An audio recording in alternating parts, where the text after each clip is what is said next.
ഒരു ക്യൂവിൽ ദീപ പിന്നിൽ നിന്ന് 9-മതും മുന്നിൽ നിന്ന് 7-മതുമാണെങ്കിൽ എത്ര പേരാണ് ക്യൂവിൽ ഉള്ളത് എന്നാണ്. Hi all, welcome to entry app. ഈ ക്വസ്റ്റ്യൻ പേപ്പർ നിങ്ങളുടെ ശ്രദ്ധയിൽ പെട്ടിട്ടുണ്ടോ?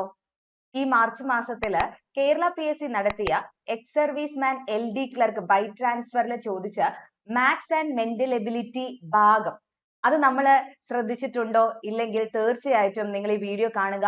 മാത്സ് ആൻഡ് മെന്റൽ എബിലിറ്റിയിലെ 10 ചോദ്യങ്ങളും വളരെ വ്യക്തമായി നമ്മൾ ഇന്നിവിടെ ഡിസ്കസ് ചെയ്യാനായിട്ട് പോവുകയാണ്. എപ്പോഴും പരീക്ഷയ്ക്ക് തയ്യാറെടുക്കുന്നവര് തൊട്ടടുത്തായിട്ട് പല കാറ്റഗറിയിലായിട്ട് NCA കാറ്റഗറിയിലും ബൈ ട്രാൻസ്ഫർ കാറ്റഗറിയിലും ഒക്കെ ആയിട്ട് എപ്പോഴും പരീക്ഷകൾ ഇങ്ങനെ നടന്നു പോകുന്നുണ്ട്. ആ ക്വസ്റ്റ്യൻ പേപ്പർ ഒക്കെ നമ്മൾ കൃത്യമായി മനസ്സിലാക്കി എങ്ങനെയൊക്കെയാണ് ചോദ്യങ്ങൾ വന്നിട്ടുള്ളതെന്നും ഏതൊക്കെ ഭാഗത്ത് നിന്നാണ് ക്വസ്റ്റ്യൻസ് ചോദിച്ചിട്ടുള്ളതും എന്നൊക്കെ മനസ്സിലാക്കി പോകുന്നത് ഇനിയുള്ള വരും പരീക്ഷകളെ എഴുതുന്നവർക്ക് വളരെ ഹെൽപ്ഫുൾ ആയിരിക്കും. സോ നമുക്കിന്ന് ഈ ഒരു എക്സാമിന് നടത്തിയിട്ടുള്ള 10 മാത്സ് ആൻഡ് മെന്റൽ എബിലിറ്റി ചോദ്യങ്ങൾ ഇവിടെ ഡിസ്കസ് ചെയ്യാം. അപ്പൊ ഇവിടെ ഇതാണ് 334/2024 എന്ന കാറ്റഗറി കോഡിൽ നടന്ന 11-ാം തീയതി മാർച്ച് 11-ാം തീയതി നടന്ന ക്വസ്റ്റ്യൻ പേപ്പർ ആണ് കേട്ടോ ഇത്. ഇതില് ഒന്നാമതായിട്ട് ചോദിച്ചിരിക്കുന്ന ചോദ്യം നിങ്ങൾക്ക് കാണാമെന്ന് വിചാരിക്കുന്നു. ഒരാൾ 3000 രൂപ 12% പലിശ നിരക്കിൽ ഒരു ബാങ്കിൽ നിക്ഷേപിക്കുന്നു എങ്കിൽ 2 വർഷം കഴിഞ്ഞ് അയാൾക്ക് കിട്ടുന്ന തുക എത്രയാണ് എന്നാണ് ചോദിച്ചിട്ടുള്ളത് അല്ലെ. സിമ്പിൾ ഇൻട്രസ്റ്റിന്റെ ഭാഗത്ത് നിന്നുള്ള ഒരു ചോദ്യമാണ് കേട്ടോ. 3000 രൂപ 12% പലിശ നിരക്കിൽ ഇദ്ദേഹം ബാങ്കിൽ നിക്ഷേപിക്കുകയാണ്. അപ്പൊ 2 വർഷം കഴിഞ്ഞിട്ട് അയാൾക്ക് എത്ര തുകയാണ് അയാളുടെ കയ്യിൽ കിട്ടുക എന്നുള്ളതാണ് നമ്മൾ കണ്ടെത്തേണ്ടത്. സോ ഇത് വളരെ ഈസി ആയിട്ട് നമുക്ക് ചെയ്യാവുന്നതേ ഉള്ളൂ. അതായത് ഇപ്പൊ 100 രൂപയാണ് നമ്മുടെ കയ്യിലുള്ളത് എന്ന് വിചാരിക്കുക. ഈ 100 രൂപ 12% പലിശ നിരക്കിൽ എത്ര വർഷത്തേക്കാ? 2 വർഷത്തേക്ക് നിക്ഷേപിക്കുമ്പോൾ നമുക്ക് അവിടെ കിട്ടുന്ന പലിശ എന്ന് പറയുന്നത് 12 ഗുണം 2 24 രൂപയായിരിക്കും. ഓക്കെ, 100 രൂപ നമ്മൾ 12% പലിശ നിരക്കില് 2 വർഷത്തേക്ക് നിക്ഷേപിച്ചാൽ നമുക്ക് കിട്ടുന്ന പലിശ എന്ന് പറയുന്നത് 12 ഗുണം 2 24 രൂപയായിരിക്കും. ഇതാണ് എന്ത്? പലിശ. ഇനി ഇതിനോട് ഒരു 100 കൂട്ടിയാൽ, അതായത് നമ്മൾ നിക്ഷേപിച്ച തുകയും കൂടെ കൂട്ടുമ്പോൾ, അതായത് 100 പ്ലസ് 24 എത്രയാണ്? 124. ഇതായിരിക്കും 2 വർഷം കഴിഞ്ഞ് അദ്ദേഹത്തിന് കിട്ടുന്ന തുക. മനസ്സിലായോ? അപ്പോൾ 100 രൂപയാണ് നിക്ഷേപിക്കുന്നതെങ്കിൽ അവിടെ 12% പലിശ നിരക്കിൽ 2 വർഷത്തേക്ക് പലിശ എന്ന് പറയുന്നത് 12 ഗുണം 2 24 ആയിരിക്കും. ഇനി കിട്ടുന്ന തുക 2 വർഷങ്ങൾക്ക് ശേഷം കിട്ടുന്ന തുക എന്ന് പറയുന്നത് 100 പ്ലസ് 24 124 രൂപയായിരിക്കും. ഇനി ഇവിടെ നമ്മുടെ ക്വസ്റ്റ്യനില് ഈ 100 രൂപയ്ക്ക് പകരം അവർ നമുക്ക് തന്നിട്ടുള്ളത് 3000 രൂപയാണ് അല്ലെ. 100 രൂപയ്ക്ക് പകരം നമുക്ക് തന്നിട്ടുള്ളത് 3000 രൂപ. ഇനി അങ്ങനെയാണെങ്കിൽ ഈ തുകയാണ് കണ്ടുപിടിക്കാൻ പറഞ്ഞിട്ടുള്ളത് അല്ലെ. എത്രയാണ് 2 വർഷങ്ങൾക്ക് ശേഷം കിട്ടുന്ന തുക എന്നാണ് ചോദിച്ചിട്ടുള്ളത്. സോ നിങ്ങൾ എന്ത് ചെയ്താൽ മതി? ഈ 124 എത്രയാണ് എന്ന് കണ്ടെത്തിയാൽ മതി. ക്ലിയർ ആണോ? 100 എന്നുള്ളത് 3000 ആണെങ്കിൽ 124 എന്നുള്ളത് എന്താണ് എന്നാണ് ചോദ്യം. ക്രോസ് മൾട്ടിപ്ലൈ ചെയ്യാം. 124 ഗുണം 3000 ഹരിക്കണം 100. ഓക്കെ, 124 ഇൻറ്റു 3000 ഇവിടെ നിന്ന് ഇങ്ങോട്ട് ഗുണിക്കുക, 100നെ താഴോട്ടേക്ക് ഇടുക. അപ്പൊ ഈ 2 പൂജ്യങ്ങൾ കട്ട് ചെയ്ത് പോയിട്ട് 124 ഗുണം 30 എന്ന് കിട്ടും. ഓക്കെ, 124 ഗുണം 30 എന്ന് പറയുന്നത് 3720 ആണ്. 124 ഇൻറ്റു 3 ചെയ്താൽ നമുക്ക് 372 കിട്ടും.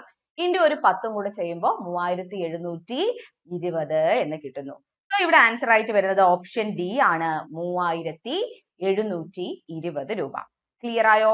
സോ നമ്മള് PNR/100 ഒന്നും തന്നെ ഇവിടെ യൂസ് ചെയ്തിട്ടില്ല. അപ്പൊ എപ്പോഴും ഇത്തരത്തിലുള്ള സിമ്പിൾ ക്വസ്റ്റ്യൻസ് വരുമ്പോൾ നിങ്ങൾക്ക് ഇങ്ങനെ എടുക്കാം. ഇവിടെ പലിശയാണ് നിങ്ങളോട് ചോദിച്ചിട്ടുള്ളതെങ്കിൽ 100 3000 ആണെങ്കിൽ 24 എത്ര എന്ന് കണ്ടുപിടിച്ചാൽ മതി. ഇവിടെ തുക ആയതുകൊണ്ട് നമ്മൾ ഇങ്ങനെ ചെയ്തു. 100 3000 ആണെങ്കിൽ 124 എത്രയാണ് എന്നുള്ള രീതിയിലാണ് നമ്മൾ ചെയ്തിട്ടുള്ളത്. ക്ലിയർ ആയിട്ടുണ്ട് വിചാരിക്കുന്നു നിങ്ങൾക്ക് ഈ ക്വസ്റ്റ്യൻ. ഓക്കെ, എല്ലാവർക്കും മനസ്സിലായിട്ടുണ്ടാവും. ഇനി നമ്മൾ സെക്കൻഡ് ക്വസ്റ്റ്യനിലേക്ക് പോവാണ്. ഇവിടെ ചോദിച്ചിട്ടുള്ള ഈ ഒരു ക്വസ്റ്റ്യൻ പേപ്പറിലെ രണ്ടാമത്തെ ചോദ്യം. രണ്ട് അർദ്ധഗോളങ്ങളുടെ ആരങ്ങൾ തമ്മിലുള്ള അനുപാതം 1:2 ആണെങ്കിൽ അവയുടെ ഉപരിതല വിസ്തീർണങ്ങൾ തമ്മിലുള്ള അനുപാതം എത്രയാണ്? റേഷ്യോ ആണ് ചോദിച്ചിട്ടുള്ളത് കേട്ടോ. അർദ്ധഗോളം എന്ന് പറഞ്ഞാൽ എന്താണ്? ഒരു ഗോളം, ഒരു ബോൾ ഷേപ്പിലുള്ള ഒരു ഗോളം. അതിനെ മുറിച്ച് കഴിഞ്ഞാൽ കിട്ടുന്ന ഈ ഒരു ഷേപ്പിലുള്ള ഒരു ഭാഗം, ഇതിനെയാണ് നമ്മൾ എന്ത് പറയുന്നത്? അർദ്ധഗോളം എന്ന് പറയുന്നത് അല്ലെ? ഒരു ഗോളത്തിന്റെ പകുതി. So ഇവിടെ നമ്മൾ പഠിച്ചു വെക്കേണ്ട കാര്യം, ഈ രണ്ട് ഗോളങ്ങൾ തമ്മിലുള്ള ആരങ്ങളുടെ അനുപാതം R1:R2 എന്ന് പറയുന്നതാണ് നമുക്ക് 1:2 എന്ന് തന്നിട്ടുള്ളത്.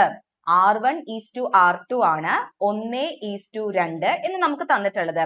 അങ്ങനെയാണെങ്കിൽ അവരുടെ ഉപരിതല വിസ്തീർണങ്ങൾ തമ്മിലുള്ള അനുപാതം എന്ന് പറയുന്നത് R1² ആയിരിക്കും. അവയുടെ റേഡിയസുകളുടെ സ്ക്വയറുകളായിരിക്കും. ക്ലിയർ അല്ലേ? രണ്ട് അർദ്ധഗോളങ്ങളുടെ ആരങ്ങൾ തമ്മിലുള്ള അംശബന്ധം 1:2 ആയാൽ അവരുടെ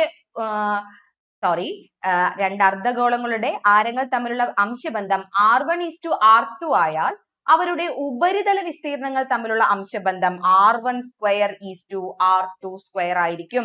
അതായത് 1²:2² ആയിരിക്കും. 1ന്റെ സ്ക്വയർ 1 തന്നെ, 2ന്റെ സ്ക്വയർ 4. സോ നമ്മുടെ ഉത്തരം വരുന്നത് 1:4 ആണ്. ഓപ്ഷൻ ബി ആണ്. സോ ഗോളമാണെങ്കിലും അർദ്ധഗോളമാണെങ്കിലും പഠിച്ചു വെക്കുക, ആരങ്ങൾ തമ്മിലുള്ള അംശബന്ധം തന്നിട്ടുണ്ടെങ്കിൽ ഉപരിതല വിസ്തീർണങ്ങൾ തമ്മിലുള്ള അംശബന്ധം ആരങ്ങളുടെ സ്ക്വയർ ആയിരിക്കും. ക്ലിയർ അല്ലേ? രണ്ട് ചോദ്യങ്ങൾ നമ്മൾ ഇപ്പൊ പഠിച്ചു കഴിഞ്ഞു. ഇനി നമുക്ക് അടുത്ത ക്വസ്റ്റ്യനിലേക്ക് പോവാം. ക്വസ്റ്റ്യൻ നമ്പർ 73, ഏഴാമത്തെ ചോദ്യം നമ്മുടെ SCERT ബേസ്ഡ് ആയിട്ടുള്ള ഒരു ക്വസ്റ്റ്യൻ ആണ് ഇവിടെ തന്നിട്ടുള്ളത്. ഓക്കെ, അതായത് ശ്രദ്ധിക്കുക, പരീക്ഷയിൽ 11 കുട്ടികളുടെ മാർക്കുകൾ 38, 30, 25, 20, 24, 33, 27, 36, 32, 28, 24 ആയാൽ മാർക്കുകളുടെ മീഡിയൻ എത്രയാണ് എന്നാണ് ചോദിച്ചിട്ടുള്ളത്. സോ നമുക്ക് ഇവിടെ എന്ത് കാണാനായിട്ട് അറിയണം? മീഡിയൻ കാണാനായിട്ട് അറിയണം. മീൻ നമ്മൾ പലപ്പോഴായിട്ട് പരീക്ഷകളിൽ കണ്ടിട്ടുള്ള ചോദ്യമാണ്. ഇത് ചോദിച്ചിട്ടുള്ളത് എന്താ? മീഡിയൻ ആണ്. അപ്പോൾ എന്താണ് ഒരു കുറച്ച് മാർക്കുകളുടെ മീഡിയൻ എന്ന് പറഞ്ഞു കഴിഞ്ഞാൽ, അതായത് ഇവിടെ മീഡിയൻ കാണാൻ ചോദിച്ചാൽ നിങ്ങൾ ആദ്യം ചെയ്യേണ്ട സ്റ്റെപ്പ് 1 എന്ന് പറയുന്നത്, നിങ്ങൾക്ക് തന്നിട്ടുള്ള സംഖ്യകളെ ആരോഹണ ക്രമത്തിൽ അല്ലെങ്കിൽ അവരോഹണ ക്രമത്തിൽ എഴുതണം. അസെൻഡിങ് ഓർഡറിൽ അല്ലെങ്കിൽ ഡിസെൻഡിങ് ഓർഡറിൽ. സോ നമുക്കൊരു യൂണിഫോം ആയിട്ട് പഠിച്ചു പോകാം. നിങ്ങൾ എല്ലാവരും അതിനെ ആരോഹണ ക്രമത്തിൽ എഴുതിയാൽ മതി. ഓക്കെ, ആരോഹണ ക്രമത്തിൽ ആദ്യം ഇവയെ നമ്മൾ എഴുതണം. ഇനി സ്റ്റെപ്പ് 2 എന്ന് പറയുന്നത്, ഇത്തരത്തിൽ ആരോഹണ ക്രമത്തിൽ എഴുതി കഴിഞ്ഞതിന് ശേഷം അവിടെ ഏറ്റവും സെൻട്രലിൽ കിടക്കുന്ന വാല്യൂ, നടുവിലുള്ള വാല്യൂ, സെന്റർ മോസ്റ്റ് വരുന്ന വാല്യൂ എന്താണോ അതായിരിക്കും നമ്മുടെ മീഡിയൻ. ഓക്കെ, ആരോഹണ ക്രമത്തിലോ അവരോഹണ ക്രമത്തിലോ എഴുതുക, ഏതെങ്കിലും ഒന്ന് ഫോളോ ചെയ്യുക. എന്നിട്ട് ഏറ്റവും സെന്ററിൽ കിടക്കുന്ന വാല്യൂ. അപ്പൊ നമുക്ക് ഒരുപാട് എണ്ണം കൂടുമ്പോൾ ആ സെന്റർ കണ്ടുപിടിക്കാനായിട്ട് ബുദ്ധിമുട്ടായിരിക്കും അല്ലെ? അപ്പൊ നമുക്ക് ഉപയോഗിക്കാനുള്ള ഒരു ഫോർമുല ഉണ്ട്, n+1/2th പൊസിഷനിലുള്ള വാല്യൂ. അതായത് നിങ്ങൾക്ക് 11 നമ്പേഴ്സ് ആണ് തന്നിട്ടുള്ളത് അല്ലെ? ഇവിടെ ക്വസ്റ്റ്യനകത്ത് 11 നമ്പേഴ്സ് ആണ് തന്നിട്ടുള്ളത്. അപ്പോൾ 11 + 1 12 ആണ്. 12ന്റെ പകുതി ആറാമത്തെ പൊസിഷനിൽ, നിങ്ങൾ ആരോഹണ ക്രമത്തിൽ അറേഞ്ച് ചെയ്തതിന് ശേഷം ആറാമത്തെ പൊസിഷനിൽ കിടക്കുന്ന സംഖ്യയായിരിക്കും മീഡിയൻ ആയിട്ട് കിട്ടുക. ഓക്കെ അല്ലേ? ക്ലിയർ അല്ലേ? ഈ രണ്ട് കാര്യങ്ങൾ നിങ്ങൾ ഓർത്ത് വെച്ചാൽ മതി. മീഡിയൻ കാണാനായിട്ട് ആദ്യം ആരോഹണ ക്രമത്തിൽ സംഖ്യകളെ അറേഞ്ച് ചെയ്യുക. അതിനുശേഷം n+1/2th പൊസിഷനിൽ കിടക്കുന്ന നമ്പർ എടുത്ത് എഴുതിയാൽ മതി. അതല്ല നിങ്ങൾക്ക് സെന്ററിലുള്ള വാല്യൂ കണ്ടുപിടിക്കാൻ പറ്റുമെങ്കിൽ ആ വാല്യൂ ആയിരിക്കും നമ്മുടെ മീഡിയൻ. സോ ഈ ഒരു ക്വസ്റ്റ്യനിലേക്ക് വന്നു കഴിഞ്ഞാൽ ഇവിടെ നമുക്ക് തന്നിട്ടുള്ള സംഖ്യകളെ നമുക്ക് ആദ്യം ഒന്ന് ആരോഹണ ക്രമത്തിൽ അറേഞ്ച് ചെയ്യാം. അപ്പൊ ഇവിടെ ഏറ്റവും ചെറുതിൽ നിന്നും വലുതിലേക്കാണല്ലേ ആരോഹണ ക്രമം. സോ ഇവിടെ ഏറ്റവും ചെറുതായിട്ട് വരുന്നത് 20 ആണ്. അപ്പൊ 20 നമ്മൾ എഴുതി. ഇനി അടുത്തത് 20 കഴിഞ്ഞാൽ തൊട്ടടുത്ത് കിടക്കുന്നത് 24. സോ 24. അത് കഴിഞ്ഞാൽ 25 അല്ലെ? 24 രണ്ട് തവണ വരുന്നുണ്ട്, ദേ താഴെയുണ്ട്. സോ 2 പ്രാവശ്യം 24 എഴുതണം. പിന്നീട് നമുക്ക് 25 കൊടുക്കാം.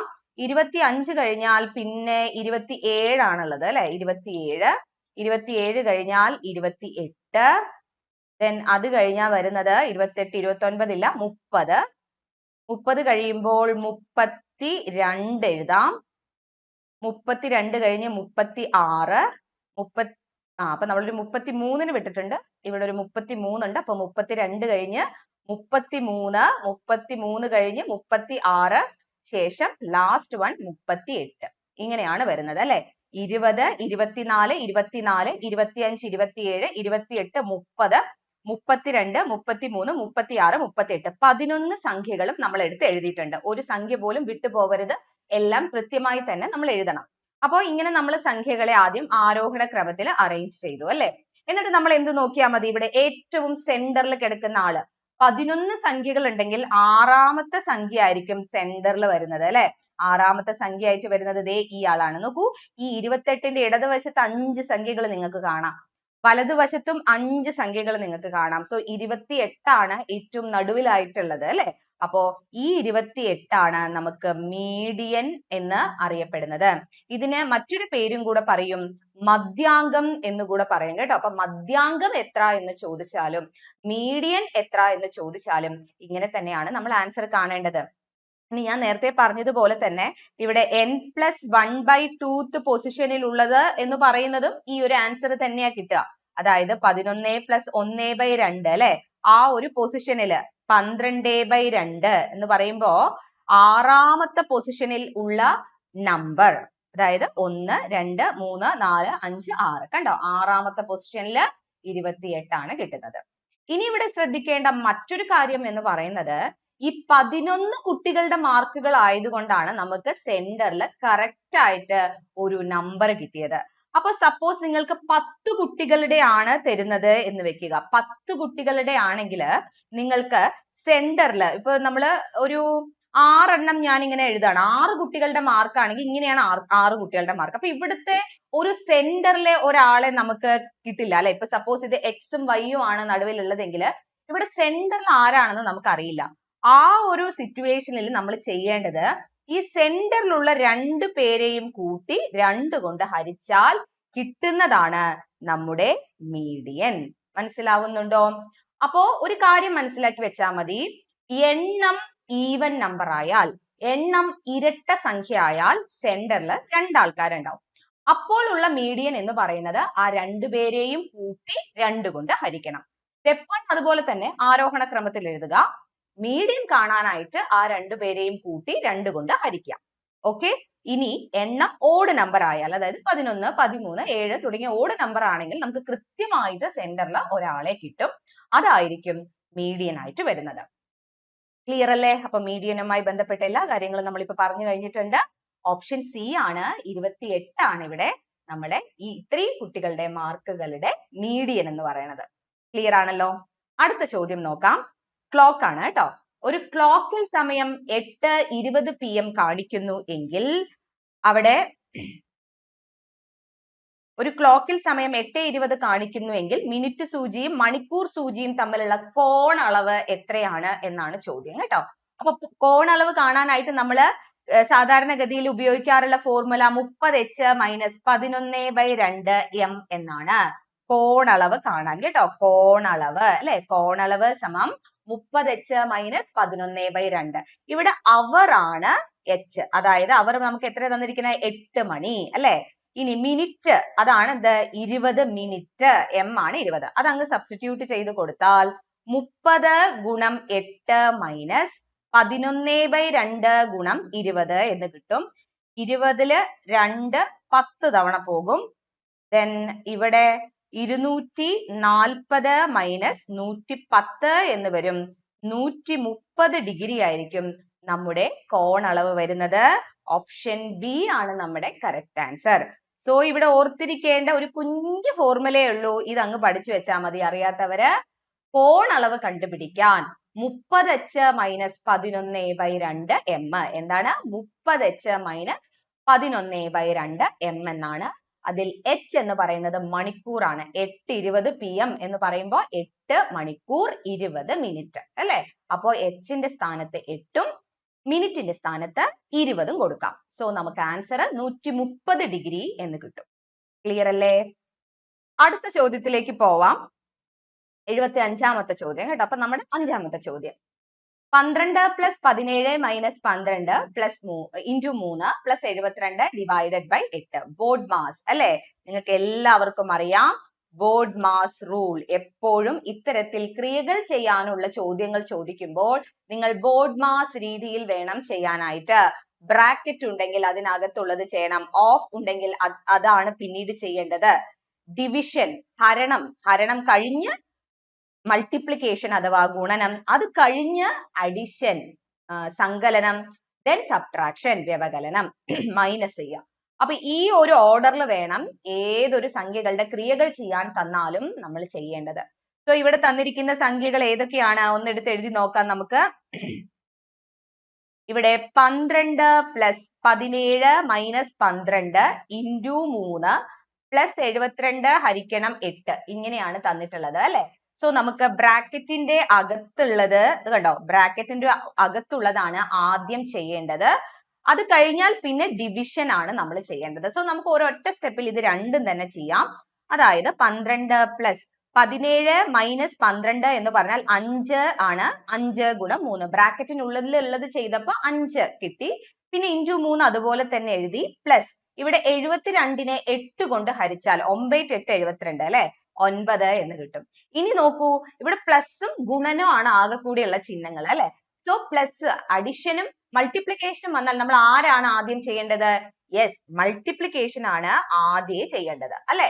സോ അതുകൊണ്ട് നമുക്ക് 12 + 15 + 9 എന്ന് വരും. 12ഉം 15ഉം 9ഉം കൂടെ കൂട്ടിക്കഴിഞ്ഞാൽ നമുക്ക് 36 36 എന്ന് ഉത്തരം കിട്ടും. ഓപ്ഷൻ സി ആണ് കറക്റ്റ് ആൻസർ. വളരെ ഈസി ആയിട്ടുള്ള ക്വസ്റ്റ്യൻ ആണ്.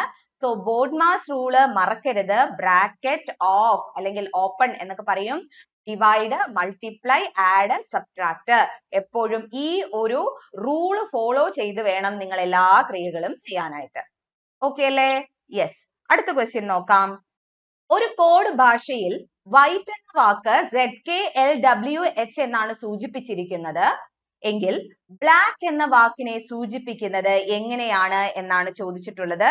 സോ വൈറ്റിനെ സൂചിപ്പിച്ചിരിക്കുന്ന കോഡ് നമ്മൾ എങ്ങനെയാണ് എഴുതിയിട്ടുള്ളത് എന്ന് ആദ്യം കണ്ടുപിടിക്കാം. WHITE white. അതിന്റെ കോഡ് എന്ന് പറയുന്നത് ZKLWH എന്നാണ് അല്ലെ?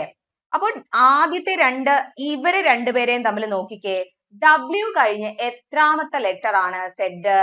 WXYZ മൂന്നാമത്തെ ലെറ്റർ ആണ് അല്ലെ? സോ ഇവിടെ 3 കൂടി എന്ന് നമുക്ക് മനസ്സിലായി. അത് കഴിഞ്ഞ് H കഴിഞ്ഞ് IJK എത്ര കൂടി? ഇവിടെയും 3 ആണ് കൂടിയിട്ടുള്ളത്. then I കഴിഞ്ഞ് JKL again ഇവിടെ എത്രയാ കൂടിയിട്ടുള്ളത്? 3 ആണ് കൂടിയിട്ടുള്ളത്. T കഴിഞ്ഞ് UVW ഇവിടെയും 3 ലെറ്റേഴ്സ് ആണ് കൂടിയിട്ടുള്ളത്. E കഴിഞ്ഞ് FGH. സോ നമുക്ക് ഒരു കൺക്ലൂഷനിലേക്ക് എത്താം.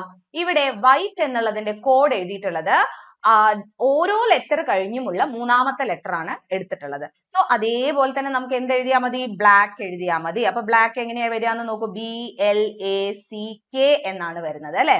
അപ്പോ B കഴിഞ്ഞ് വരുന്ന മൂന്നാമത്തെ ലെറ്റർ ആണ് നമുക്ക് വേണ്ടത് അല്ലെ? CDE ഏതാ വരേണ്ടത്?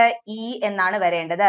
ആദ്യത്തെ ഒരു ലെറ്റർ കിട്ടുമ്പോൾ തന്നെ നമുക്ക് ഇവിടെ ആൻസർ ഉറപ്പിക്കാനായിട്ട് പറ്റും. കാരണം നിങ്ങൾ ഓപ്ഷൻ എയും ബിയും സിയും ഡിയും നോക്കുന്ന സമയത്ത് ഓപ്ഷൻ ഡിയിൽ മാത്രമാണ് ഇയിൽ തുടങ്ങുന്നത് അല്ലെ? ബാക്കി എല്ലാവരും മറ്റു പല ലെറ്റേഴ്സിലാണ് തുടങ്ങുന്നത്. അതുകൊണ്ട് തന്നെ നമുക്ക് ഫസ്റ്റ് ലെറ്റർ കാണുമ്പോൾ തന്നെ ഇതിന്റെ ആൻസർ നമുക്ക് ഉറപ്പിക്കാനായിട്ട് പറ്റും. എങ്കിലും നമുക്ക് നോക്കാം. L കഴിഞ്ഞ് MNO അല്ലെ? E കഴിഞ്ഞ് പിന്നെ ഇവിടെ O ആണ് വരേണ്ടത്. A കഴിഞ്ഞ് മൂന്നാമത്തെ ലെറ്റർ എന്ന് പറയുന്നത് D ആണ്. then C കഴിഞ്ഞ് വരുന്നത് F ആയിരിക്കും. K കഴിഞ്ഞ് വരുന്നത് N ആയിരിക്കും.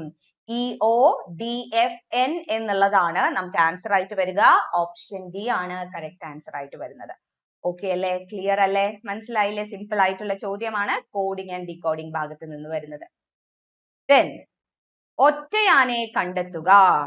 ഒറ്റയാനെയാണ് നമ്മൾ കണ്ടെത്തേണ്ടത്. തന്നിരിക്കുന്ന സംഖ്യകൾ 59, 73, 87, 47. അപ്പൊ നിങ്ങൾക്ക് എന്തെങ്കിലും ഐഡിയ കിട്ടുന്നുണ്ടോ? ഇതിൽ ഏതാണ് ഒറ്റയാൻ എന്നുള്ള ഐഡിയ നിങ്ങൾക്ക് കിട്ടുന്നുണ്ടോ? ഇതില് നമുക്കിത് കാണുന്നതിന് ആലോചിക്കുന്നതിന് മുൻപേ നമുക്കൊരു ടേബിൾ കാണാം. ഇതെന്താണ്? അഭാജ്യ സംഖ്യകളാണ്. 1 മുതൽ 100 വരെയുള്ള അഭാജ്യ സംഖ്യകളാണ്. സോ നമുക്ക് ഇവിടെ തന്നിരിക്കുന്ന ക്വസ്റ്റ്യൻ അകത്ത് 59, 73, 87, 47 ഒറ്റയാനെയാണ് കണ്ടെത്തേണ്ടത്. ഈ അഭാജ്യ സംഖ്യകളിലെ ടേബിളിനകത്ത് ആ റെഡ് കളറില് റൗണ്ടിനകത്ത് സൂചിപ്പിച്ചിട്ടുള്ളതെല്ലാം തന്നെ അഭാജ്യ സംഖ്യകളാണ്. 2, 3, 5, 7, 11, 13, 17, 19 തുടങ്ങി ആ റെഡ് കളറിൽ ആ റൗണ്ടിനകത്തുള്ളതെല്ലാം തന്നെയാണ് പ്രൈം നമ്പേഴ്സ് അഥവാ അഭാജ്യ സംഖ്യകൾ. സോ നമുക്കിവിടെ 59 ഒന്ന് നോക്കാം. 59 എവിടെ? 59 കിടക്കുന്നു. 59 ഒരു അഭാജ്യ സംഖ്യയാണ് അല്ലെ? ചുവന്ന നിറത്തിലാണ് കാണുന്നത്, അഭാജ്യ സംഖ്യയാണ്. ഇനി 73 നോക്കൂ. 73 again ചുവന്ന നിറത്തിലാണ് കാണുന്നത്, അതും എന്താണ്? ഒരു അഭാജ്യ സംഖ്യയാണ്. ഇനി 87 ദേ കിടക്കുന്നു. 87 അവനൊരു അഭാജ്യ സംഖ്യയല്ല. എന്താണത്? ഭാജ്യ സംഖ്യയാണ്, കോമ്പോസിറ്റ് നമ്പർ ആണ് 87. ഇനി 47നെയും കൂടെ ഒന്ന് മനസ്സിലാക്കി കഴിഞ്ഞാൽ നിങ്ങൾക്ക് ഇവിടെ ഉത്തരം കിട്ടും. ദേ നോക്കൂ, 47 എന്നുള്ളത് ഒരു അഭാജ്യ സംഖ്യയാണ്. സോ ഇവിടെ അഭാജ്യ സംഖ്യ അല്ലാത്ത ആള് ഈ 87 മാത്രമാണ്. അതൊരു കോമ്പോസിറ്റ് നമ്പർ ആണ് അഥവാ ഭാജ്യ സംഖ്യയാണ്. സോ 1 മുതൽ 100 വരെ ഓരോ 50ന് ശേഷമുള്ള ഇടയ്ക്ക് വരുന്ന ഈ നമ്പേഴ്സുകളിലെ അഭാജ്യ സംഖ്യകൾ മാത്രം നിങ്ങൾ ഒന്ന് കാണാതെ പഠിക്കുന്നത് നിങ്ങളുടെ എക്സാമിന് വളരെയധികം ഗുണം ചെയ്യും. പറ്റുമെങ്കിൽ 1 മുതൽ 100 വരെയുള്ള അഭാജ്യ സംഖ്യകൾ ഓരോന്നിന്റെയും ഇടയ്ക്കുള്ളത്, ഇപ്പൊ 41 മുതൽ 50 വരെ 3 ആൾക്കാരേ ഉള്ളൂ. അതുപോലെ 51 മുതൽ 60 വരെ 2 പേരേ ഉള്ളൂ. അതൊക്കെ ആരാണ് എന്നൊന്ന് നോട്ട് ചെയ്ത് വെച്ചിട്ട് പോയാൽ ഇതുപോലെ വരുന്ന ക്വസ്റ്റ്യൻസിന് നമുക്ക് എളുപ്പത്തിൽ ആൻസർ കാണാനായിട്ട് പറ്റും. സോ ഇവിടെ ആൻസർ ആയിട്ട് വരുന്നത് ഏതാണ്? ഇവിടെ നമുക്ക് അഭാജ്യ സംഖ്യ അല്ലാത്തതാണ് ഈ ഒരു 87. 87 നമ്മുടെ ഓപ്ഷൻ എ ആണ്. കറക്റ്റ് ആൻസർ ആയിട്ട് വരുന്നത് ഓപ്ഷൻ എ ആണ്. ക്ലിയർ ആണ് എന്ന് കരുതുന്നു. അടുത്ത ക്വസ്റ്റ്യനിലേക്ക് പോകാം. രാമു തന്റെ ഓഫീസിൽ നിന്ന് കിഴക്കോട്ട് 40 മീറ്റർ നടക്കുന്നു. അവിടെ നിന്ന് വലത്തോട്ട് 8 മീറ്റർ നടന്നു. ശേഷം വലത്തോട്ട് തിരിഞ്ഞ് 25 മീറ്റർ നടന്നു എങ്കിൽ രാമു തന്റെ ഓഫീസിൽ നിന്ന് എത്ര മീറ്റർ അകലെയാണ് എന്നാണ് നമുക്ക് കാണേണ്ടത്. ഓക്കെ, സോ ഇവിടെ നമുക്ക് ഡയറക്ഷൻസ് കറക്റ്റ് ആയി ഒന്ന് അറിഞ്ഞിരിക്കണം അല്ലെ? ഇങ്ങനെയാണ് നമ്മുടെ ഡയറക്ഷൻ വരുന്നത്. ഈ ഭാഗമാണ് കിഴക്ക്. ഓക്കെ, ഈ ഭാഗമാണ് കിഴക്ക്, ഈ ഭാഗമാണ് പടിഞ്ഞാറ് അല്ലെ? പിന്നെ മുകളിൽ കിടക്കുന്നതാണ് എന്ത്? വടക്ക് അല്ലെ? വടക്ക്. താഴോട്ടാണ് തെക്ക്.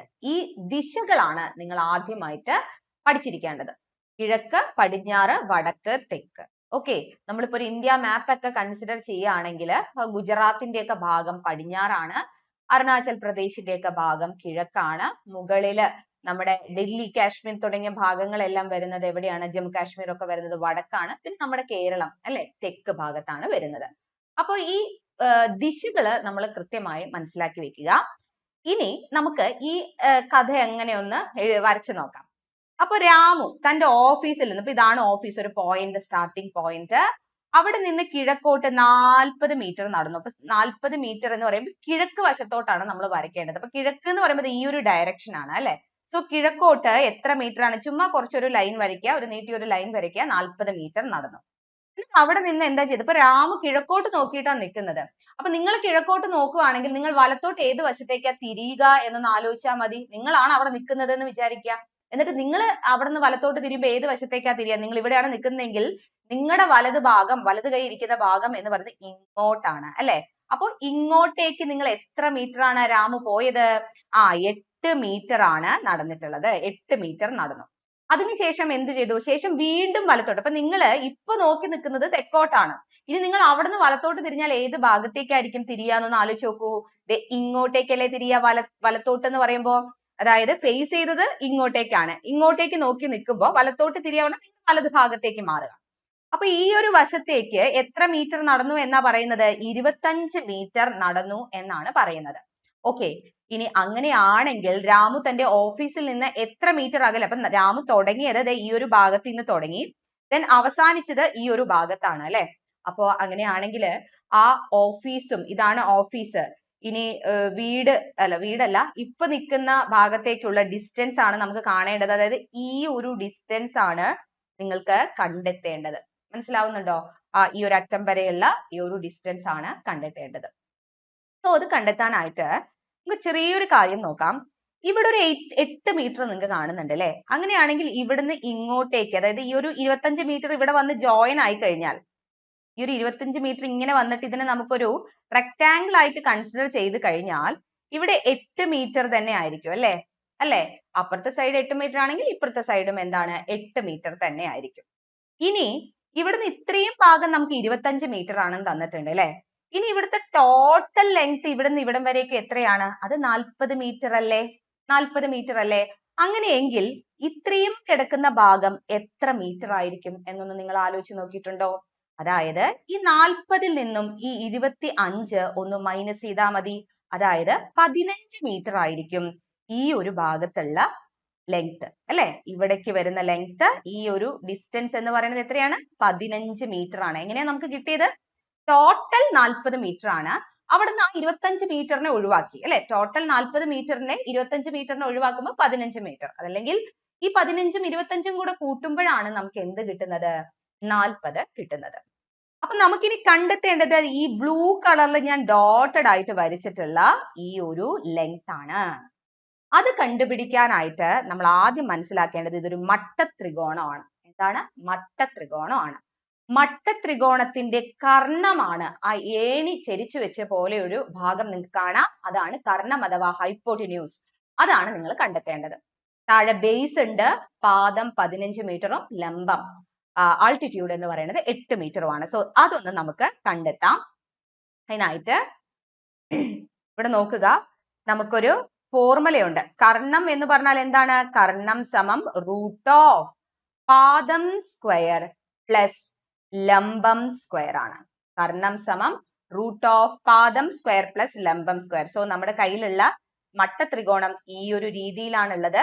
ഇവിടെ നമുക്ക് 15 മീറ്ററും ഉണ്ട്, ഇവിടെ നമുക്ക് 8 മീറ്ററും ഉണ്ട്. ഇതാണ് കണ്ടെത്തേണ്ടത് അല്ലെ? സോ അത് കണ്ടെത്താനായിട്ട് നമ്മുടെ പൈതഗോറസ് തിയറം ആണ് ഇത്. ഇവിടുന്ന് നമുക്ക് സബ്സ്റ്റിറ്റ്യൂട്ട് ചെയ്ത് കൊടുത്താൽ മതി. പാദം എന്ന് പറഞ്ഞാൽ 15 ആണ്, 15ന്റെ സ്ക്വയർ പ്ലസ് ലംബം 8 ആണ്, 8ന്റെ സ്ക്വയർ. ഓക്കെ, സോ ഇവിടെ 15ന്റെ സ്ക്വയർ 225 ആണ്, 8ന്റെ സ്ക്വയർ 64 ആണ് അല്ലെ? 225 പ്ലസ് 64 എന്ന് കിട്ടും. അതായത് റൂട്ട് ഓഫ് 225ഉം 64ഉം കൂടെ ആഡ് ചെയ്യുമ്പോൾ നമുക്ക് 289 എന്ന് കിട്ടും അല്ലെ? 289ന്റെ റൂട്ട് എത്രയാണ്? 17 ആണ് അല്ലെ? റൂട്ട് ഓഫ് 289 എന്ന് പറയുന്നത് 17 ആണ്. സോ നമ്മൾക്ക് മനസ്സിലായി ഈ ഒരു ലെങ്ത് എന്ന് പറയുന്നത് 17 മീറ്റർ ആണ് എന്ന് അല്ലെ? ആ കർണം അല്ലെ? ആ ചെരിഞ്ഞു നിൽക്കുന്ന ആ ഒരു ലെങ്ത്, അതാണ് ഓഫീസും ആ രാമു ഇപ്പൊ നിൽക്കുന്ന സ്ഥലവും തമ്മിലുള്ള ഡിസ്റ്റൻസ്. ഓക്കെ, സോ ആൻസർ എന്താ വരുന്നത്? ഓപ്ഷൻ സി ആണ്, 17 മീറ്റർ ആണ്. ക്ലിയർ അല്ലേ?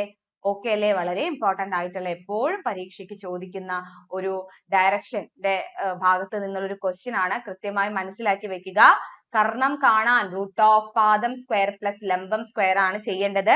ഇനി ഇവിടെ നിങ്ങൾക്ക് പാദമാണ് കാണാൻ ചോദിച്ചിട്ടുള്ളത് എന്ന് ഇരിക്കട്ടെ, പാദമാണ് കാണാൻ ചോദിച്ചിട്ടുള്ളതെങ്കിൽ നിങ്ങൾ ചെയ്യേണ്ടത് റൂട്ട് ഓഫ് കർണം സ്ക്വയറിൽ നിന്ന് ലംബം സ്ക്വയർ മൈനസ് ചെയ്താൽ മതി. ഓക്കെ, അതുപോലെ ലംബമാണ് നിങ്ങൾക്ക് കാണേണ്ടത് എങ്കിൽ റൂട്ട് ഓഫ് കർണം സ്ക്വയറിൽ നിന്ന്, അതായത് ഹൈപ്പോട്ടിന്യൂസ് സ്ക്വയറിൽ നിന്ന് പാദം സ്ക്വയർ മൈനസ് ചെയ്താൽ മതി. അപ്പോ എന്താണ് ഇവിടെ മനസ്സിലാക്കി വെക്കേണ്ടത്? കർണം കാണാൻ മാത്രം റൂട്ട് ഓഫ് ബാക്കി രണ്ട് വശങ്ങളെ ആഡ് ചെയ്യുന്നു. ഇനി പാദമോ ലംബമോ ആണ് നിങ്ങൾക്ക് കണ്ടുപിടിക്കണമെങ്കിൽ root of Karnam square minus ഏതാണുള്ളത്? ലംബമാണെങ്കിൽ ലംബം, പാദമാണെങ്കിൽ പാദം. ഓക്കെ, അപ്പൊ അങ്ങനെ നമുക്ക് 8ാമത്തെ ചോദ്യത്തിനും ആൻസർ ആയി. അടുത്ത ക്വസ്റ്റ്യനിലേക്ക് പോകാം. 79 അല്ലെ? 9ാമത്തെ ചോദ്യമാണ്. ഒരു ക്യൂവിൽ ദീപ പിന്നിൽ നിന്ന് 9ാമതും മുന്നിൽ നിന്ന് 7ാമതുമാണെങ്കിൽ എത്ര പേരാണ് ക്യൂവിൽ ഉള്ളത് എന്നാണ് ക്വസ്റ്റ്യൻ ചോദിച്ചിട്ടുള്ളത്. ഒരു ക്യൂവിൽ ദീപ പിന്നിൽ നിന്ന് 9ാമതും മുന്നിൽ നിന്ന് 7ാമതുമാണെങ്കിൽ എത്ര പേരാണ് ക്യൂവിൽ ഉള്ളത് എന്നാണ് കാണിക്കേണ്ടത്. അതായത് ഒരു ക്യൂല് ഓപ്പോസിറ്റ് ഡയറക്ഷൻ ആണ് ഇവിടെ തന്നിട്ടുള്ളത്. അത് മുൻപിൽ നിന്നാണെങ്കിൽ പിന്നിൽ നിന്ന് 9-മതും മുന്നിൽ നിന്നും 7-മതും അങ്ങനെയാണെങ്കിൽ അതിൽ മൊത്തം എത്ര പേരുണ്ട്? ഈ രീതിക്കുള്ള ക്വസ്റ്റ്യൻ ആൻസർ ചെയ്യാനായിട്ട് സിമ്പിൾ ആയിട്ടൊരു ഫോർമുല ഓർത്ത് വെച്ചാൽ മതി. ടോട്ടൽ എത്ര പേരാണ് എന്നുള്ളത് m+n-1 എന്ന ഫോർമുലയിൽ ഇട്ട് കൊടുത്താൽ നമുക്ക് കിട്ടും. അപ്പൊ m എന്ന് പറയുന്നത് സപ്പോസ് മുന്നിൽ നിന്നോ പിന്നിൽ ഏതെങ്കിലും ഒരു ഭാഗത്ത് നിന്നുള്ള ആ ഒരു പൊസിഷൻ. ഓക്കെ, ഇപ്പൊ മുന്നിൽ നിന്നാണെങ്കിൽ m മുന്നിൽ നിന്നും n പിന്നിൽ നിന്നുള്ള പൊസിഷനുമായിട്ട് എടുത്തു കഴിഞ്ഞാൽ ആ m ഉം n ഉം കൂട്ടി അതിൽ നിന്നും 1 മൈനസ് ചെയ്താൽ നമുക്ക് ടോട്ടൽ കിട്ടും. മനസ്സിലാവുന്നുണ്ടോ? അപ്പൊ ഇവിടെ നമുക്ക് m ആയിട്ട് എന്തെടുക്കാം? 9 എടുക്കാം. n ആയിട്ട് നമുക്ക് 7 എടുക്കാം അല്ലെ? അങ്ങനെയാണെങ്കിൽ ഇവിടെ ടോട്ടൽ എത്ര പേരുണ്ടെന്ന് എങ്ങനെ കാണാം? 9 + 7 - 1 അല്ലെ? അതായത് 16 - 1 15. ടോട്ടൽ എത്ര പേരാണ് അവിടെ ഉണ്ടാവുക? 15 പേരാണ് ഉണ്ടാവുക. ഓപ്ഷൻ എ ആണ് കറക്റ്റ് ആൻസർ. ഇനി ഇവിടുന്ന് ടോട്ടൽ തന്നിട്ട് ഒരു മുന്നിൽ നിന്നുള്ള ആളുടെ മാത്രം പൊസിഷൻ തരും. അപ്പൊ പിന്നിൽ നിന്ന് കണ്ടുപിടിക്കാൻ ഇതിനകത്ത് ടോട്ടലിൽ നിങ്ങൾ ആ വാല്യൂ കൊടുക്കുക, m കൊടുക്കുക, n കണ്ടുപിടിക്കാം. ചിലപ്പോ n ആയിരിക്കും ചോദിക്കുന്നുണ്ടാവുക. അപ്പൊ n ന് കൊടുക്കുക, ടോട്ടലും എഴുതുക, m കണ്ടുപിടിക്കുക. ഈ രീതിയിൽ നമുക്ക് കാണാം. സോ ഇമ്പോർട്ടന്റ് ആണ് ഇത്. ഇതൊന്ന് ഓർത്ത് വെച്ചേക്കുക. Total is equal to m+n-1. Total is equal to ആകെ എത്ര പേരുണ്ട് എന്ന് ചോദിച്ചു കഴിഞ്ഞാൽ ദീപ മുന്നിൽ നിന്നുള്ള പൊസിഷൻ അല്ലെങ്കിൽ ദീപയുടെ പിന്നിൽ നിന്നുള്ള പൊസിഷനും കൂടെ ആഡ് ചെയ്തിട്ട് -1 ചെയ്താൽ മതി. ഓപ്പോസിറ്റ് ഉള്ള പൊസിഷനാണ് നമുക്ക് തരാം. അപ്പൊ അവരെ രണ്ടുപേരെയും കൂടെ ആഡ് ചെയ്യുക, -1 ചെയ്ത് കഴിഞ്ഞാൽ നമുക്ക് ടോട്ടൽ എത്ര പേരുണ്ട് എന്ന് മനസ്സിലാക്കാനായിട്ട് കഴിയും. യെസ്, നെക്സ്റ്റ് ക്വസ്റ്റ്യനിലേക്ക് പോകാം. വളരെ ഇമ്പോർട്ടന്റ് ആയിട്ടുള്ള മറ്റൊരു ചോദ്യമാണ് ദശാംശ സംഖ്യകളുടെ ഹരണം എന്ന് പറയുന്ന ഭാഗത്ത് നിന്ന് വരുന്നത് അല്ലെ? അപ്പൊ ഇവിടെ നമുക്ക് തന്നിട്ടുള്ളത് 0.00036 plus 0.000064 divided by 0.0000006 into 0.00008. ഇതാണ് ക്വസ്റ്റ്യൻ. അപ്പൊ ഈ ഒരു ക്വസ്റ്റ്യൻ ചെയ്യാനായിട്ട് നമുക്ക് ഇവിടെ എഴുതിയിട്ടുള്ളത് ഒന്ന് എടുത്ത് താഴോട്ട് എഴുതാം. അതായത് പോയിന്റ് ഇവിടെ എത്ര സീറോ ഉണ്ട്? 3036 into 0.40 ആണ് ഇവിടെ വരുന്നത് 64 ഡിവൈഡഡ് ബൈ ഇവിടെ പോയിന്റ് 1 2 3 4 5 6 സീറോ വരുന്നുണ്ട്. 6 സീറോയും ഒരു 6 into ഇവിടെ പോയിന്റ് 1 2 3 4 4 സീറോ വരുന്നുണ്ട് 8. ഇങ്ങനെയാണ് നമ്മുടെ ക്വസ്റ്റ്യൻ കിടക്കുന്നത്. ഓക്കെ, ഇത് സോൾവ് ചെയ്യാനായിട്ട് നിങ്ങൾ ചെയ്യേണ്ട ഒന്നാമത്തെ സ്റ്റെപ്പ് എന്ന് പറയുന്നത് ന്യൂമറേറ്ററിലും ഡിനോമിനേറ്ററിലും പോയിന്റിന് ശേഷം എത്ര ഡിജിറ്റ് ഉണ്ട് എന്ന് ആദ്യം കണ്ടുപിടിക്കുക. നോക്കാം നമുക്ക് എത്ര ഡിജിറ്റാ വരുന്നതെന്ന്. ഇവിടെ നോക്കൂ, 1 2 പോയിന്റ് കഴിഞ്ഞിട്ട് കേട്ടോ, പോയിന്റ് കഴിഞ്ഞിട്ട് എത്ര നമ്പേഴ്സ് ഉണ്ട് നോക്കിയാൽ മതി. 1 2 3 4 5 6 7 8 9 10 11. ആ 11നെ ഒരു കുഞ്ഞു വട്ടത്തിലാക്കി അതിന്റെ മുകളിൽ ഒന്ന് എഴുതി വെക്കുക. അതായത് ന്യൂമറേറ്ററില് പോയിന്റിന് ശേഷം 11 ഡിജിറ്റുകൾ ഉണ്ട്. ഇനി താഴെ നോക്കാം, 1 2 3 4 5 6 7 8 9 10 11 12. ഡിനോമിനേറ്ററില് പോയിന്റിന് ശേഷം 12 ഡിജിറ്റുകളാണ് ഉള്ളത്. ഓക്കെ, എന്താ ചെയ്തത്? അംശത്തിൽ പോയിന്റിന് ശേഷം എത്ര സംഖ്യകളുണ്ട് എന്ന് നോക്കുക. 11 സംഖ്യകളാണ്, അതാണ് നമ്മൾ മുകളിൽ എഴുതിയിട്ടുള്ളത്. അതുപോലെ ഛേദത്തില് പോയിന്റിന് ശേഷം എത്ര സംഖ്യകൾ ഉണ്ട് നോക്കുക. 12 സംഖ്യകളാണുള്ളത്, അതും നമ്മൾ എഴുതിയിട്ടുണ്ട്. നമുക്ക് ഈ സംഖ്യകളെയൊക്കെ പോയിന്റ് ഇല്ലാതെ എഴുതാം. എങ്ങനെയാ? 36 into 64 by 6 into 8. പോയിന്റ് ഇല്ലാതെ നമ്മൾ ആ സംഖ്യകള് മാത്രം എടുത്തെഴുതി. ഇനി നിങ്ങൾ ചെയ്യേണ്ടത്, നമ്മൾ ഇപ്പൊ കൗണ്ട് ചെയ്ത് വെച്ചാൽ ആ 11ഉം 12ഉം തമ്മിലുള്ള വ്യത്യാസം നോക്കുക. 11ഉം 12ഉം തമ്മിലുള്ള വ്യത്യാസം എത്രയാണ്? 1 ആണ് അല്ലെ? ആ 1 എവിടെയാണ് കുറവുള്ളത്? അല്ലെ, മുകളില് ഒരു 1 മുകളില് 12 ആകാൻ ഒരു 1ന്റെ കുറവാ ഉള്ളത്. അതായത് എവിടെയാണോ കുറവുള്ളത് അവിടെ ഒരു 0 ഉള്ള സംഖ്യയിട്ട് ഗുണിച്ചാൽ മതി. ഒന്നുകൂടെ പറയാം, ശ്രദ്ധിക്കുക. മുകളിൽ അംശത്തില് പോയിന്റിന് ശേഷം 11 ഡിജിറ്റും ഛേദത്തില് പോയിന്റിന് ശേഷം 12 ഡിജിറ്റും ആണ് ഉള്ളത്. ഈ 11ഉം 12ഉം തമ്മിലുള്ള വ്യത്യാസം നോക്കുക, 1 ആണ് അല്ലെ? ആ ഒരു 0ത്തിന്റെ കുറവാണ് ഉള്ളത്. ഒരു 0 ഉള്ള സംഖ്യയുടെ കുറവ്. ഒരു 0 ഉള്ള സംഖ്യ ഏതാണ്? 10 ആണ്. 10ന്റെ കുറവുണ്ട്. എവിടെയാണ് കുറവുള്ളത്? കുറവുള്ള നമ്പർ, ചെറിയ നമ്പർ ഉള്ള സ്ഥലത്ത്, അതായത് 11 എന്ന് എഴുതിയിരിക്കുന്നത് മുകളിലാണ് അല്ലെ. സോ മുകളില് ഒരു 10ന്റെ കുറവുണ്ട്. ആ 10 ഇവിടെ ജസ്റ്റ് ഒന്ന് മൾട്ടിപ്ലൈ ചെയ്ത് കൊടുത്താൽ മതി. ഓക്കെ, ഡിഫറൻസ് കാണുക, എന്നിട്ട് ഒന്നിന്റെ കുറവാണെങ്കിൽ 10 മൾട്ടിപ്ലൈ ചെയ്യുക, രണ്ടിന്റെ കുറവാണെങ്കിൽ 100 മൾട്ടിപ്ലൈ ചെയ്യുക, മൂന്നിന്റെ കുറവാണെങ്കിൽ 1000 മൾട്ടിപ്ലൈ ചെയ്യുക, അങ്ങനെ ചെയ്താൽ മതി. ഓക്കെ അല്ലേ. സോ മുകളിൽ 11ഉം താഴെ 12ഉം ആയതുകൊണ്ട് തന്നെ ഒരു ഡിജിറ്റിന്റെ കുറവാണ്, അതായത് 10 ആണ് കുറവുള്ളത്. ആ കുറവുള്ള ഭാഗത്ത് ആ 10നെ മൾട്ടിപ്ലൈ ചെയ്തു. ഇതിന്റെ വാല്യൂ നമ്മൾ കണ്ടുപിടിച്ചാൽ മതി. നമുക്കറിയാം 8 64 ആണ്, 6 36 ആണ് അല്ലെ. സോ 6 ഗുണം 8 ഗുണം 10 എന്ന് വരും ആൻസർ 480 ആണ് അല്ലെ. 6 ഗുണം 8 ഗുണം 10 ആൻസർ വരുന്നത് 480 ആണ്. എത്രയാണ് നോക്കൂ, 480. ഓപ്ഷൻ സി ആണ് നമ്മുടെ കറക്റ്റ് ആൻസർ ആയിട്ട് വരുന്നത്. അപ്പൊ ഇത് എപ്പോഴും പലപ്പോഴും പല ക്വസ്റ്റ്യൻ പേപ്പറിലും നമ്മൾ കാണാറുള്ള ഒരു റിപ്പീറ്റഡ് ആയിട്ട് വരുന്ന ഒരു ചോദ്യമാണ് ഈ ദശാംശ സംഖ്യകളുടെ ഹരണം എന്ന് പറയുന്നത്. ഓക്കെ, വളരെ ഇമ്പോർട്ടന്റ് ആണ്, പഠിച്ചു വെക്കുക. വളരെ ഈസി ആയിട്ട് നമുക്ക് ഇതിന്റെ ആൻസർ കണ്ടെത്താനായിട്ട് സാധിക്കുകയും ചെയ്യും. ഓക്കെ, സോ നമ്മൾ ഇന്ന് ഈ 10 ക്വസ്റ്റ്യൻ ആണ് നോക്കിയിട്ടുണ്ടായിരുന്നത്. അപ്പൊ ഇതുപോലെ നിങ്ങൾ എന്ത് ചെയ്യുക, PSC തൊട്ടടുത്ത ദിവസങ്ങളിൽ ചോദിച്ചിട്ടുള്ള എല്ലാ ക്വസ്റ്റ്യൻ പേപ്പറിന്റെയും ക്വസ്റ്റ്യൻസ് നിങ്ങൾ എന്തായാലും ഒന്ന് നോക്കണം. അതുപോലെയൊക്കെ തന്നെയായിരിക്കും ഇനി വരാനിരിക്കുന്ന ചോദ്യ പേപ്പറിലൊക്കെ ക്വസ്റ്റ്യൻ ഉണ്ടാകുന്നത്. അപ്പൊ ഇതുപോലെ മറ്റൊരു ക്വസ്റ്റ്യൻ പേപ്പറുമായിട്ട് നമുക്ക് അടുത്ത വീഡിയോയിൽ കാണാം. എല്ലാവർക്കും താങ്ക് യു സോ മച്ച്.